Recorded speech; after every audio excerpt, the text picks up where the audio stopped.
Welcome to Telugu capital TV. నేను మీ రమ్య. ఈరోజు మనతో పాటు ఉన్నారు ప్రముఖ హైకోర్టు అడ్వకేట్ శ్వేత గారు. మేడం నమస్తే. నమస్తే మ్యామ్, సమాజంలో చట్టపరంగా కొన్ని చట్టాలు కరెక్టే, కానీ అవి నైతిక విలువలతో పోలిస్తే ఏ మాత్రం సరితూగవు. ఈ రెండు మధ్యలో ఉన్న డిఫరెన్సెస్ ఏంటి?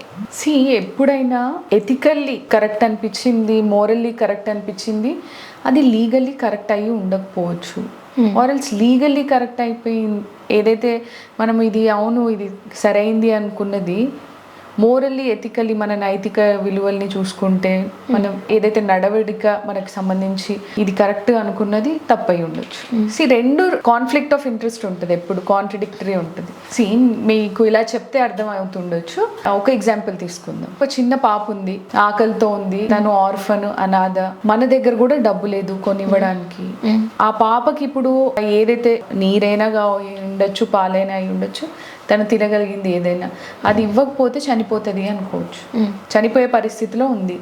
అప్పుడు ఏం చేస్తారు మీరు? దొంగతనం చేయడానికి కూడా వెనుకాడం మనం, అవునా? సో మరి దొంగతనం చేయడము లా ప్రకారం అది నేరమే కదా, నేరమే. మరి పాపను కాపాడడానికి మీరు దొంగతనం చేస్తారా? లేదు, చచ్చిపోతే చనిపోయింది, నాకేం అవసరము అని ఆగి ఉంటారా? నైతికంగా చూస్తే ఇదే కరెక్ట్. ఒక ఆకలి దొంగతనం చేయడము అని అంటే ఏదో వెళ్ళి మీద పడిపోయి నగలు లాగేసుకొని అలా కాదు కదా మనం చేసేది. ఏదో షాప్కి వెళ్తాము, ఇస్తాను అని పారిపోయి తీసుకొచ్చి పాపకి ప్రొవైడ్ చేస్తూ ఉండొచ్చు ఫుడ్. ఆ రోజు ఆ పాపని సేవ్ చేస్తాం. మరి లీగల్లీ దొంగతనం చేయడం ఇట్స్ లీగల్లీ రాంగ్ కదా. కానీ మీ మనస్సాక్షిని అడిగితే నేను చేసింది కరెక్ట్, 100కి 100 కరెక్ట్ అనిపిస్తుంది. ఓకే, ఇలా కాంట్రడిక్టరీ ఉంటుంది అనమాట. అంటే అక్కడ విషయాన్ని బట్టి, సందర్భాన్ని బట్టి డెఫినెట్గా చేంజ్ అవుతూ ఉంటుంది. నైతిక విలువలు ఒక ఎత్తు అయితే, కాన్స్టిట్యూషన్ మన కోసం రాసిన లా ఇంకో ఎత్తు.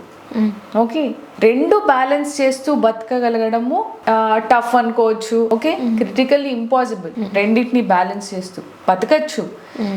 ప్రతిసారి మనము నైతికంగా గెలవాలి అని అంటే లా ప్రకారం ఓడిపోవాలని లేదు, లా ప్రకారం గెలవాలి అంటే నైతికంగా ఓడిపోవడం అవసరం లేదు. రెండు బ్యాలెన్స్ చేస్తూ కూడా బతకొచ్చు, బట్ కొంచెం టఫ్. ఓకే, ఇప్పుడు లేటెస్ట్ టేక్ కరోనా మహమ్మారి గురించి మాట్లాడుకుందాం. యాక్చువల్లీ క్లినికల్ ట్రయల్స్ అన్నీ చేయాలి, ఒక వ్యాక్సిన్ని తీసుకురావాలి మార్కెట్లోకి అని అంటే 14 ఏళ్ళు దానిపైన రీసెర్చ్ చేసి, క్లినికల్ ట్రయల్స్ చేసి, దాంట్లో స్టేజ్ 1 అని, స్టేజ్ 2 అని డిఫరెంట్ స్టేజెస్ ఉంటాయి, అవన్నీ చేయాలి. కానీ ప్రపంచానికి కరోనా అనేది ఒక మెడికల్ ఎమర్జెన్సీ. ఏంటి అయితే పాలుపోని స్థితి అది. మరి అప్పుడు వెంటనే 1 year లోపల కరోనా వ్యాక్సిన్ ఇది తీసుకురావడం జరిగింది, అందరికీ ఇవ్వడం జరిగింది ఆ వ్యాక్సినేషన్. మరి అది మోరల్లీ కరెక్ట్ అనిపిస్తుంది మనకి. నైతికంగా ఇది చేసింది ఆ మానవాళిని కాపాడడానికి మనం ఇది చేసాము.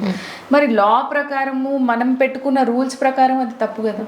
14 ఏళ్ళు కదా మనము దానిపైన రీసెర్చ్ చేయాల్సింది. రైట్? ఎస్. ఇలా సందర్భాన్ని బట్టి చేంజ్ అవుతూ ఉంటుంది.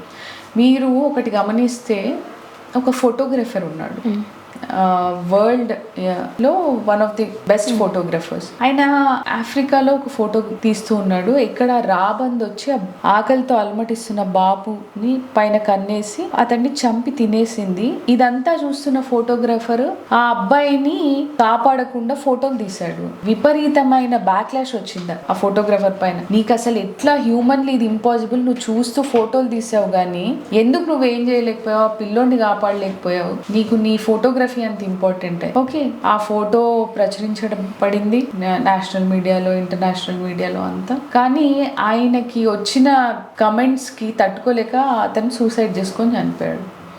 ఓకే, అంటే నైతికంగా అతనికి బాధ్యత ఉండింది ఆ పిల్లోని కాపాడడానికి, కానీ కాపాడలేదు. అంటే ఇది చట్ట ప్రకారంగా అనుకోవచ్చా, లేకపోతే అంత ధైర్య సాహసాలు? చట్టపరంగా ఆయనకి అసలు ఏం లయబుల్ అవ్వడు. ఎందుకనంటే ఆయన చంపలేదు, చూస్తూ ఉండిపోయాడు. ఆయన కాపాడాల్సిన బాధ్యత ఉందా అంటే నైతికంగా అది నీ మనసుకు తెలియాలి. నువ్వు కాపాడాల్సి ఉన్న పొజిషన్ లో కూడా నువ్వు పట్టించుకోకుండా ఆ రాబందు వెండి తింటే నాకు ఇది బెస్ట్ ఫోటో అవుతుంది అనే ఆలోచించాడు తప్ప తన స్వార్థం కోసము అరే పిల్లోని కాపాడాలి అని అనుకోలేదు.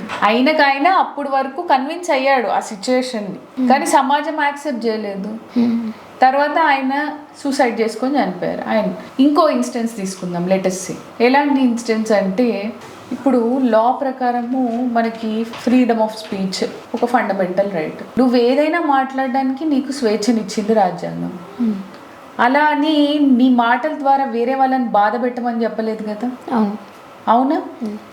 మరి నైతికంగా నువ్వు ఏదైనా మాట్లాడవచ్చు, లా ప్రకారం ఏదైనా మాట్లాడచ్చు, ఓకే. కానీ విలువల దగ్గరకు వచ్చేసరికి నువ్వు అవతల వ్యక్తిని బాధ పెట్టకూడదు, వాళ్ళని డీఫేమ్ చేయడం కానీ లేకపోతే వాళ్ళు హర్ట్ అయ్యేటట్టు వాళ్ళని బాధించేటట్టు మాట్లాడొద్దు అనేది నీ మనస్సాక్షికి తెలియాలి. ఓకే, నువ్వు లేదో నాకు లా ఫ్రీడమ్ ఆఫ్ స్పీచ్ ఇచ్చింది, అది నా ఫండమెంటల్ రైట్, నేను ఎవరినైనా తిడతాను అని అంటే ఎవరినైనా తిట్టకూడదు. అందుకే కదా మనం ఒక సొసైటీలో బతుకుతున్నాము. విలువలు, ప్రిన్సిపల్స్, ఫ్యామిలీ అని గౌరవం ఇచ్చేది అవతల వ్యక్తికి. ఇబ్బందికరమైన పరిస్థితుల్లోకి అవతల వ్యక్తిని మనము నెట్టేయకూడదు, వాళ్ళ గురించి తప్పుగా మాట్లాడకూడదు. ఇట్లా బోల్డ్ అని ఉంటాయి వేరే నైతికతకి ఈ లాకి కాంట్రడిక్టరీ స్టేట్మెంట్స్. లేటెస్ట్ ఇంకో ఎగ్జాంపుల్ తీసుకుందాం. ఓకే, ఒక రేప్ కేసు జరిగింది, ఇంకా అది పూర్తిగా ఇన్వెస్టిగేషన్ దశకి రాలేదు, ట్రయల్ జరగలేదు, ఏం జరగలేదు. ఆ మొమెంట్ని సప్రెస్ చేయడానికి వాళ్ళని ఎన్కౌంటర్ చేశారు. మరి నైతికంగా సమాజానికి మొత్తం వీళ్ళకి జరిగింది కరెక్టే అని యాక్సెప్ట్ చేసింది. కానీ లా ప్రకారం చూస్తే అది కరెక్టేనా? అసలు వాళ్ళే నిందితులు అని మీకు తెలుసా? దాని మీద ఏ క్లారిటీ లేదు.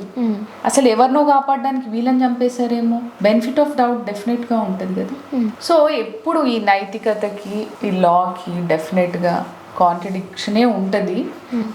అది గెలిచిన రోజు ఇది గెలవదు, ఇది గెలిచిన రోజు అది గెలవదు అన్నట్టు ఉంటుంది. రెండు గెలిపియడానికి మనం శాయశక్తులా ప్రయత్నించాలి. ఎందుకనంటే బ్యాలెన్స్ చేస్తూ బతకాలి. మనం ఒక సొసైటీలో బతుకుతున్నాం, అడవిలో కాదు. మనం మృగాలం కాదు, మనుషులము. మనకు సెట్ ఆఫ్ ప్రిన్సిపల్స్ ఉన్నాయి, అవన్నీ ఫాలో అవ్వాలి.